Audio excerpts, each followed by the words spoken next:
presentado a nuestra invitada, la doctora María Esther Castillo. Ella es una médico pediatra. Le agradecemos mucho su paciencia, nos ha esperado. La preocupación es que la asistencia de los más pequeñitos de la familia a la vacuna que les tocaba es preocupante, ha disminuido significativamente y creo que es un momento de llamar la atención de las familias para que no descuiden la salud de los más pequeños. ¿Qué porcentaje percibe usted, doctora, que ha disminuido la ausencia de los pequeños en cuanto a la vacuna que les tocaba? Sí, ¿cómo está? De hecho, uno de los impactos más negativos de esta pandemia que nos ha afectado a todo nivel, desde que se declaró la emergencia nacional en marzo del 2020, se suspendió por esas medidas de contingencia en el afán de controlar la pandemia, también la vacunación regular, principalmente de la población infantil. Sin embargo, como bien mencionaste, no podemos dejar de proteger a una población susceptible de otras enfermedades infecciosas controladas mucho tiempo por vacunas seguras y eficaces a través de un calendario nacional de administración gratuita.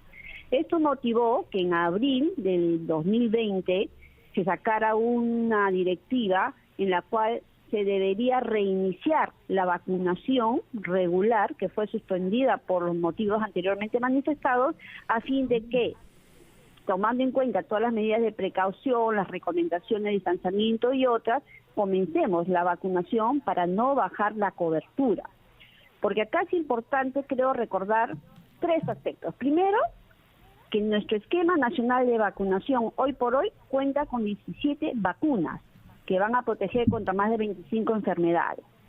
Que la vacunación es gratuita, pero que el impacto del control de las enfermedades infecciosas, de evitar que reemerja, es alcanzar las coberturas.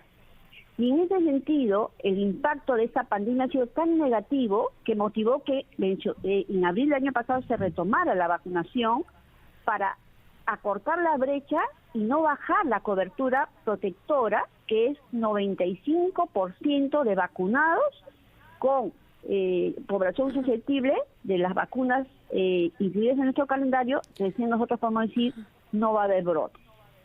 Eso, doctora Castillo, es un gran problema, ¿no?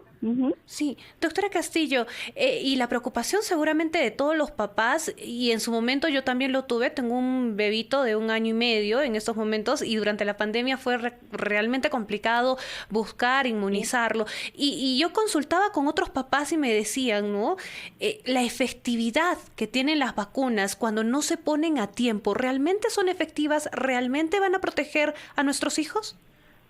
Sí, yo creo que hay que tener los conceptos claros. Miren, efectividad es el impacto. Es decir, yo veo que ya no hay, por ejemplo, varicela, ya no hay casos de varicela cuando yo he vacunado a toda mi corte de la población, por ejemplo, de 1 año de edad.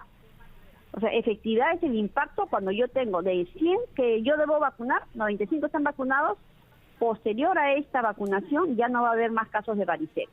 Ese es el impacto que se llama efectividad. O sea, la efectividad es la traducción de la caída de enfermedad cuando yo tengo toda mi población vacunada. Otro aspecto es seguridad y eficacia de la vacuna. O sea, si yo me vacuno, ¿cuánto me protege esa vacuna para yo no enfermar? ¿Ok? Entonces, son dos conceptos diferentes.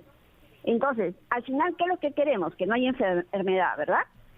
Y para que no haya enfermedad, ¿qué tenemos que hacer? Vacunar a toda la población en el calendario, en la fecha y toda la corte que debe ser vacunada para yo luego ver que ya no esté circulando el virus y no haya población susceptible y no haya enfermos.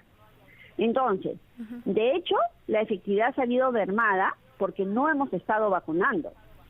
Sabemos por las medidas restrictivas inicialmente y luego cuando se retomó la vacunación era con citas, ¿no es cierto?, como es hasta ahora, porque tenemos que todavía tener todo lo que ustedes están hablando, ¿no?, el distanciamiento, que no haya aglomeración.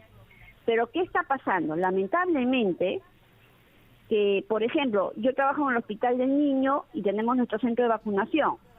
Se da cita por llamadas telefónicas. Por ejemplo, de 30 a 40 citas que damos por día, solamente viene el 50 o 60%.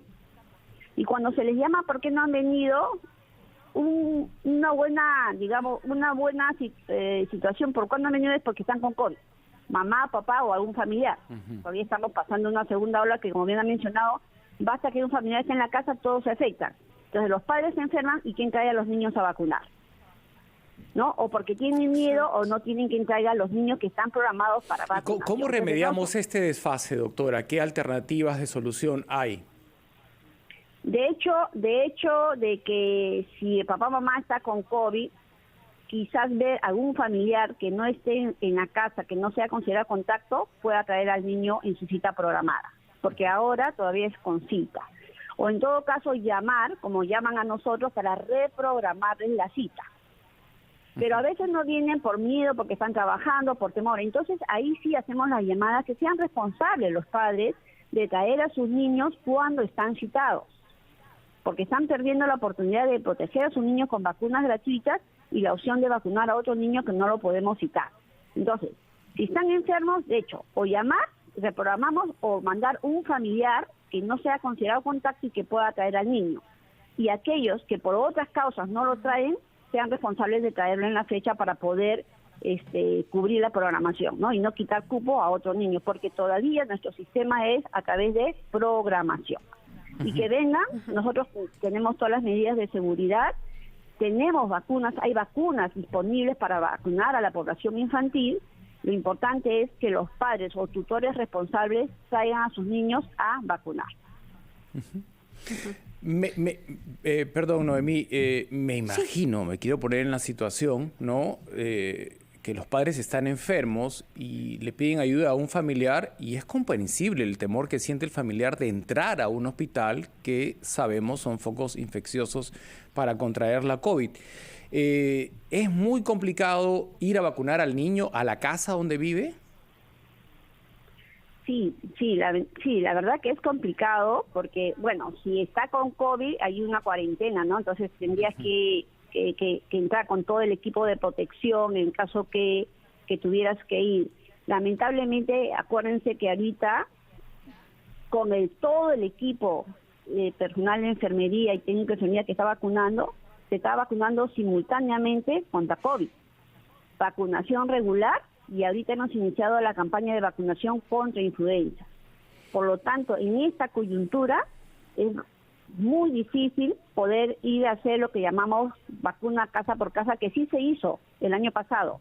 El año pasado, para cerrar brechas, íbamos casa por casa, ¿no? Con el vacunacar, ¿no? O el taxi vacunas, ¿no? Y dio muy buen resultado. Recuerdo las cifras de ese... Se mejoró mucho la vacunación. Ante el temor de los padres de acudir al centro, nosotros íbamos. Pero ahorita, en este escenario actual, se complica más, por lo que estamos simultáneamente vacunando en campañas contra COVID todavía, iniciando campaña de vacunación de influenza. Por eso pedimos a los padres de familia que, tomando todas las precauciones, acudan a sus citas, o apenas estén mejor, llamen para poder vacunarlos, reprogramando previamente, ¿no? Entonces, es la responsabilidad de los padres frente a sus hijos, ¿no? Porque el niño tiene derecho a ser protegido y los padres la obligación de protegerlo, con todas estas medidas que nosotros estamos dando. Y, doctora, ¿se sabe el porcentaje de niños que hasta la fecha no han recibido sus vacunas? Bueno, realmente las cifras es preocupante, las coberturas han caído menos del 80%, entonces cuando caen menos del 80% en promedio para todas las vacunas, es de altísimo riesgo, porque es una población no protegida. Claro que ahorita no vemos mucho el impacto o la trascendencia de las bajas coberturas, porque de alguna manera todavía los niños están dentro de casa, ¿no? No están yendo al colegio, hay limitación en las salidas, se está usando las medidas de uso de respiradores, lavado de manos. Todas esas medidas son válidas también para otros agentes infecciosos. Entonces, de alguna manera, estas medidas de contención para COVID-19 también funciona para otros virus y bacterias que se transmiten por vía aérea o por contacto directo. El problema está que cuando se libere estas recomendaciones, en la medida que la población se alcance la corte de porcentaje de vacunación para efecto rebaño que tanto se quiere, y comenzamos a tomar nuestras actividades normales como ir al colegio, a los nidos, Si esa población no está vacunada, entonces tenemos el riesgo de que resurjan estas enfermedades previamente prevenibles por vacunación. Entonces, ¿qué es lo que tenemos que hacer ahorita? Mientras dure estas medidas de contención para control de la pandemia, acelerar la brecha de vacunación, o sea, vacunar a toda la corte que debe ser vacunada, porque, ojo, sí hay vacuna. Entonces, acá es un esfuerzo coordinado. Nosotros como personal de salud estamos yéndonos a vacunar, a pesar que tenemos que hacer varias actividades, pero acá depende mucho de los padres y los familiares que traten de cumplir y llevar a sus niños a vacunar. ¿Y puede haber una reprogramación? ¿Qué pasa si mi hijo de repente ya tiene un año, porque ha pasado un año de pandemia y no ha recibido vacunas? ¿Puede recibir todavía sus vacunas? Correcto. Miren, nosotros hemos hecho entre más o menos, ha sido del 24 al 30 de abril, todos los años hacemos lo que se llama la Semana de Vacunación de las Américas. Esa campaña es una puesta al día. Es decir, en esa semana todos los niños menores de 5 años se ponen las vacunas que le faltan, ¿no? De cualquier edad, si le faltó la vacuna del año y medio, de los 2 años, es una puesta al día. Va al centro de vacunación y se le pone todas las vacunas que faltan, con el objetivo, pues, de aumentar cobertura y cerrar brechas que yo les manifesté, ¿no? Entonces, ahora, por ejemplo, nosotros citamos a un paciente y le ponemos todas las vacunas que le faltan. No es porque ya pasó el año, porque vienes a los 2 años, no. Si llega el niño a los 2 años y no recibió la vacuna del año sarampión, rubiola, papera, varicela, neumococo, se le pone. No hay ningún problema. Lo importante es que acuda a su fecha de vacunación al centro que le corresponde. Y nosotros le ponemos todas las vacunas que le faltan, porque ese es el objetivo y esa es nuestra responsabilidad. Muy bien. Doctora Castillo, ha sido todo un placer conversar con usted. Muchísimas gracias por acompañarnos esta mañana y ojalá los papás seamos responsables y llevemos a nuestros hijos a vacunar. Muy amable. Muchas gracias. Buenos días. Hemos conversado con la doctora María Esther Castillo, médico pediatra e infectóloga del Instituto Nacional de la Salud del Niño en Breña. Vamos a ir a una pausa, amigos. Ya volvemos.